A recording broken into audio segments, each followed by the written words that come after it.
අද වීඩියෝවෙන් කතා කරන්නේ non-Hodgkin's lymphoma වර්ග ඒවාට කරන ප්‍රතිකාර සහ ඒවායේ නැතිවන අතුරු ආබාධ මොනවද කියන එක ගැන පිළිබඳවයි. ඉතින් ඔයාලා මගේ channel එකට අලුත් කෙනෙක් නම් මම මේ channel එක හරහා පිළිකා රෝග පිළිබඳව දැනුවත් කිරීම කරනවා. ඊළඟට ඒවාට කරන ප්‍රතිකාර වලින් නැතිවන අතුරු ආබාධ මොනවද සහ ඒවාට ගන්න පුළුවන් විසඳුම් මොනවද කියලාත් කතා කරනවා. ඊට පස්සේ මේ එක එක පිළිකා වර්ග නැවත ඇති වෙන එක වළක්ව ගන්න ඔයාලට කර හැකි දේවල් මොනවද කියලා විස්තර කරනවා. ඉතින් ඔයාලා channel එක තවමත් subscribe කරලා නැත්නම් subscribe කරලා මේ වීඩියෝවට like එකක් දාන්න. එහෙනම් අපි අද වීඩියෝවට යමු. මේ වීඩියෝ non-Hodgkin's lymphoma පාඩමේ දෙවෙනි කොටස. මේකේ පළවෙනි කොටස ඔයාලා බැලුවේ නැත්නම් මුලින්ම මේක මෙතනින් බලලා ඉන්න.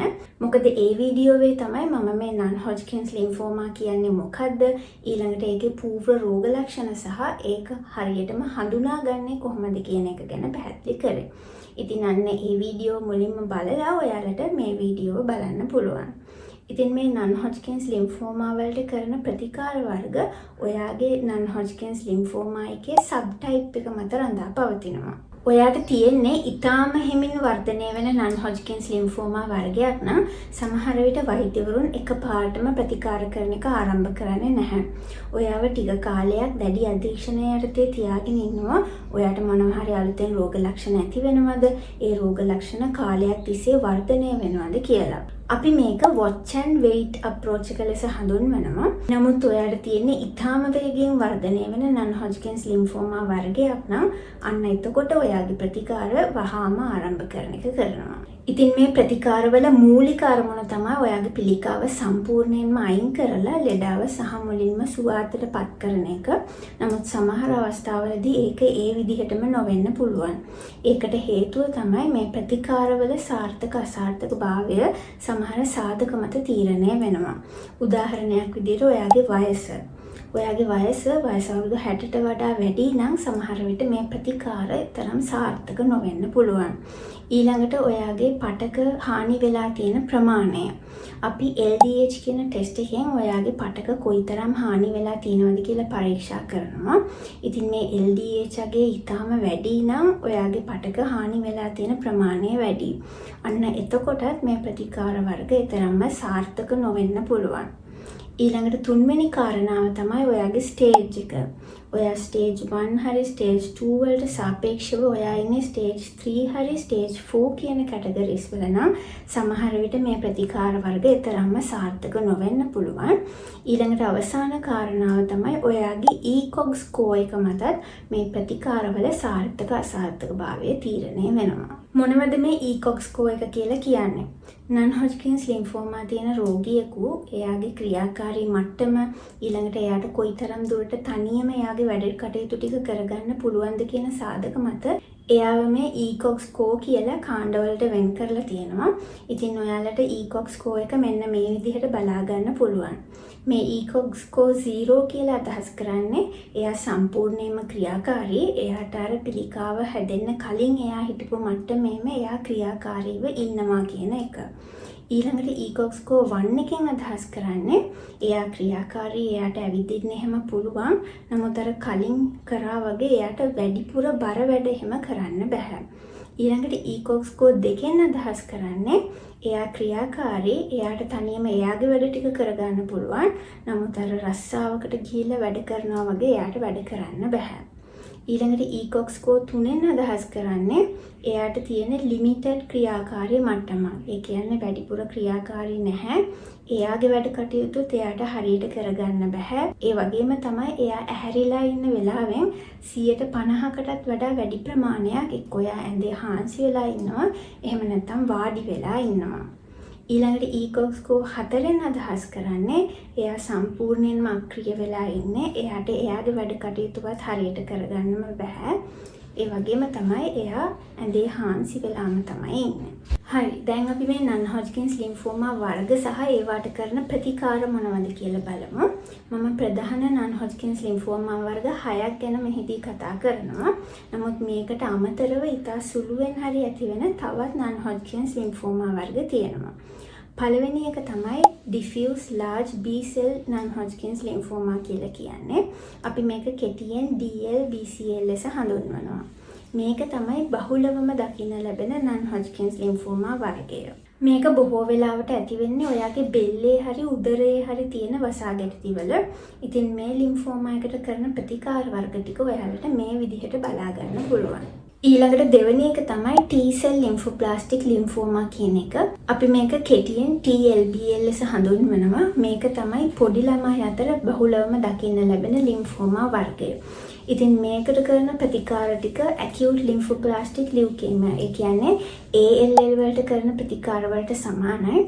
ඉතින් ඔයාලට මගේ ALL පාඩමේ ඒ අදාළ වීඩියෝ මෙතනින් බැලුවා නම් ඔයාලට ඒ ප්‍රතිකාර වර්ග පිළිබඳව ගොඩක් විස්තර ලබා ගන්න පුළුවන්. ඊළඟට තවත් බහුලවම ඇතිවන ලිම්ෆෝමා වර්ගයක් තමයි මේ follicular lymphoma කියලා කියන්නේ. මේකට මම අර කලින් කියපු watch and wait approach එක වැඩිපුරම භාවිතා කරනවා. ඒකට අමතරව රේඩියෝതെරපි කරනවා, එහෙම නැත්නම් කීමෝതെරපි කරනවා, එහෙම නැත්නම් කීමෝതെරපි රේඩියෝതെරපි කම්බිනේෂන් තෙරපි එකක් කරනවා, එහෙම නැත්නම් මේන්ටනන්ස් තෙරපි කරනවා. ඉතින් මේකට කරන ප්‍රතිකාර වර්ග ටික ඔයාලට මේ විදිහට බලා ගන්න පුළුවන්. ඊළඟට තවත් බහුලවම ඇතිවෙන එකක් තමයි primary mediastinal B-cell lymphoma කියන එක. මේක බොහෝ වෙලාවට ඇති වෙන්නේ ඔයාගේ breast bone එක පිටිපස්සේ. මේ නිසා සමහර වෙලාවට හුස්ම ගැනීමේ අපහසුතාව වගේ ඇති වෙන්නත් පුළුවන්. එහෙම නැත්නම් පපුව හිර වෙනවා වගේ දැනෙන්නත් පුළුවන්. ඉතින් මේකට කරන ප්‍රතිකාර වර්ග ටික ඔයාලට මේ විදිහට බලා ගන්න පුළුවන්. ඊළඟට තවත් වර්ගයක් තමයි primary central nervous system lymphoma කියලා කියන්නේ. මේක නම් සාපේක්ෂව හැදෙනවා අඩුයි. මේ ලිම්ෆෝමා වර්ගය හැදෙන්නේ මොළයේ එහෙම නැත්නම් ඔයාගේ සුෂුම්නාවේ. මේක බොහෝ වෙලාවට අර autoimmune disorders තියෙන කට්ටියට තමයි හැදෙන්නේ. එහෙම නැත්නම් ඔයාට එක જાතිය ලිම්ෆෝමා වර්ගයක් හැදිලා ඊළඟට secondary ලිම්ෆෝමා එකක් විදිහට මේ central nervous system ලිම්ෆෝමා එකක් හැදෙන්න පුළුවන්. ඉතින් මේකට කරන ප්‍රතිකාර ටික ඔයාලට මේ විදිහට බලා ගන්න පුළුවන්. ඊළඟට කලාතුරකින් වගේ හැදෙන තවත් ලිම්ෆෝමා වර්ගයක් තමයි මේ Burkitt lymphoma කියලා කියන්නේ. මේක බොහෝ වෙලාවට ඔයාගේ මුහුණ සහ හනුව ආශ්‍රිතව තමයි ඇති වෙන්නේ. නමුත් මේකත් හරිම කලාතුරකින් හැදෙන ලිම්ෆෝමා වර්ගයක්. ඉතින් මේකට කරන ප්‍රතිකාර වර්ග ඔයාලට මේ විදිහට බලා ගන්න පුළුවන්. ඉතින් මෙන්න මේ කියන කීමෝതെරපි ප්‍රතිකාර ටික ඔයාට රෝහලේ බාහිර රෝගී අංශයේ කරගන්න පුළුවන්. ඒ කියන්නේ ඔයා හොස්පිටල් එකේ නවතින්න ඕනේ නැහැ මේ ප්‍රතිකාර වර්ග ටික කරන්න. ප්‍රතිකාර කරන අතරතුර ඔයාගේ බ්ලඩ් කවුන්ට් එක අඩු වෙලා ඔයාට ලී දෙන්න වගේ අවශ්‍යයි නම් එතනදී ඔයාට බ්ලඩ් ට්‍රාන්ස්ෆියුෂන් එකක් වුණත් කරගන්න පුළුවන්. නමුත් මේ ප්‍රතිකාර කරනකොට ඔයාට උණ ගෙනෙනවා වගේ ලොකු අතුරු ආබාධ ඇති වෙනවා නම් අන්න ඒ වගේ අවස්ථාවකදී ඔයාට හොස්පිටල් එකේ නතර වෙන්න සිද්ධ වෙනවා. මේ කියන ප්‍රතිකාර වර්ග වලට අමතරව ඔයාට ස්ටෙම් සෙල්ස් ට්‍රාන්ස්ප්ලාන්ටේෂන් එකකට යන්න පුළුවන්. ඇලෝජෙනික් සහ ඔටෝලෝගස් කියලා ස්ටෙම් සෙල් ට්‍රාන්ස්ප්ලාන්ටේෂන් වර්ග දෙකක් තියෙනවා. ඔටෝලෝගස් එකේදී වෙන්නේ ඔයාගේම ස්ටෙම් සෙල්ස් මේ ප්‍රතිකාර ආරම්භ කරන්න කලින් වෙන් කරලා තියාගෙන මේ ප්‍රතිකාර ඉවර වුණාම ඔයාගේ ස්ටෙම් සෙල්ස් නැවතත් ඔයාට ඉන්ජෙක්ට් කරන එක කරනවා. එහෙම නැත්නම් බහුලවම භාවිතා වෙන්නේ ඇලෝජෙනික් කියන ස්ටෙම් සෙල් ට්‍රාන්ස්ප්ලාන්ටේෂන් වර්ගය. මේකෙදි වෙනත් නිරෝගී පුද්ගලයෙක්ගේ ස්ටෙම් සෙල්ස් අරගෙන ඔයාගේ ඇඟට ඇතුළු කිරීම කරනවා. ඉතින් මේ ස්ටෙම් සෙල් ට්‍රාන්ස්ප්ලාන්ටේෂන් කරන එක හැම රෝගියෙක්ටම කරන්නේ නැහැ. ඒක ඔයාගේ වයස ඊළඟට තව රෝගී සාධක එහෙම සලකා බලලා තමයි මේ ස්ටෙම් සෙල් ට්‍රාන්ස්ප්ලාන්ටේෂන් එකක් කරනවද නැද්ද කියලා තීරණය වෙන්නේ. දැන් අපි මේ ප්‍රතිකාර වලින් ඇතිවන අතුරු ආබාධ මොනවද කියලා බලමු. පළවෙනි එක සහ බහුලවම ඇතිවන අතුරු ආබාධය තමයි මේ බ්ලඩ් කවුන්ට් එක අඩු වෙන එක. ඉතින් මේ ප්‍රතිකාර කරන කාලය ඇතුළත හැම වෙලෙම ඔයාගේ බ්ලඩ් කවුන්ට් එක මෙෂර් කරලා බලනවා කොයි මට්ටමේද තියෙන්නේ කියලා. ඔයාගේ බ්ලඩ් කවුන්ට් එක සෑහෙන අඩුයි නම් ඔයාට නියුපොජන්, නියුලෙස්ටා වගේ ඉන්ජෙක්ෂන් එහෙම ගහනවා. එහෙම නැත්නම් ඔයාට රුධිර පාරවිලයනයක් අවශ්‍යයි නම් අන්න ඒ ප්‍රතිකාර එකත් කරනවා. ඉතින් ඔයාගේ බ්ලඩ් කවුන්ට් එක හරි මට්ටමට ආවට පස්සේ තමයි ඔයාගේ ප්‍රතිකාර ටික නැවත ආරම්භ කරන එක කරන්නේ. ඊළඟට දෙවෙනි අතුරු ආබාධය තමයි මේ ඉන්ෆෙක්ෂන්ස් එහෙම නැත්නම් ආසාදන ඇති වෙන එක. ඉතින් මෙන්න මේ කාලය ඇතුළත ආසාදන වලින් රෝගියාව සම්පූර්ණයෙන්ම ආරක්ෂා කරන්න ඕනේ. විශේෂයෙන්ම ලෙඩට ෆැරන්හයිට් අංශක 100.4ට වඩා වැඩි උණ ගෙනෙනවා නම් වහාම යාව රෝහල්ගත කරන්න ඕනේ. තුන්වෙනි අතුරු ආබාධය තමයි ලිම්ෆෙඩීමා කියන තත්ත්වය. මේකෙදි වසා තරලය වැඩිපුර එකතු වීම නිසා ශරීරයේ ඉදීමීමට ලක් වෙනවා. විශේෂයෙන්ම කකුල එහෙම නැත්නම් බඩ මේ වගේ ස්ථාන විශේෂයෙන්ම ඉදීමීමට ලක් වෙනවා. ඉතින් මෙන්න මේ වගේ අවස්ථාවකදී බාහිරින් අපි මේ වසා තරලය අයින් කරන්න ඕනේ. තවත් අතුරු ආබාධයක් තමයි මේ අස්තිවල ඝනත්වය අඩු වෙලා අස්ති බිඳීමට ලක් වෙන එක. මේ නිසා ලෙඩාගේ කැල්සියම් සහ වයිටමින් D අගය ගැන වැඩිපුර අවධානය යොමු කරන්න ඕනේ. ලෙඩාට මේවායේ ඌනතාවයක් තියෙනවා නම් එයාට බාහිරින් කැල්සියම් සහ විටමින් D සප්ලිමන්ට්ස් ලබා දෙන්න ඕනේ. ඊළඟට තවත් බහුලවම ඇති වෙන අතුරු ආබාධයක් තමයි මේ නියුරෝපති කියලා කියන්නේ. නියුරෝපති ගැන මම ඊට කලින් සෑහෙන වීඩියෝ වල ඔයාලත් එක්ක කතා කරලා තියෙනවා. ඒක තමයි වගේ අතේ සහ කකුලේ අතැඟිලි වල සහ කකුලේ පාදවල ඇඟිලි වල හිරිවැටීමට ලක් වෙලා වගේ ඔයාලට දැනෙනවා. ඉතින් මේකත් බොහොම දරුණුවටම ඔයාලට බලපානවා නම් ඔයාලට බෙහෙත් ලබා ගන්න පුළුවන්. තවත් අතුරු ආබාධයක් තමයි මේ ටියුමර් සින්ඩ්‍රෝම් කියන එක. මේකෙදි වෙන්නේ අපි අර කීමෝതെරපි වලට ප්‍රතිකාර කරාම විශාල පිළිකා සෛල ප්‍රමාණයක් එකවරම විනාශයට පත් වෙනකොට මේ පිළිකා සෛල වල තියෙන සමහර රසායන ද්‍රව්‍ය ඔයාගේ රුධිරයට එකතු වීම සිදු වෙන්න පුළුවන්. ඉතින් අන්න ඒක තමයි මේ ටියුමර් සින්ඩ්‍රෝම් කියලා කියන්නේ. මන්න මේ වගේ අවස්ථාවකදී ඔයා ඒකට වෙනම ප්‍රතිකාර අරගෙන ඉන්න ඕනේ.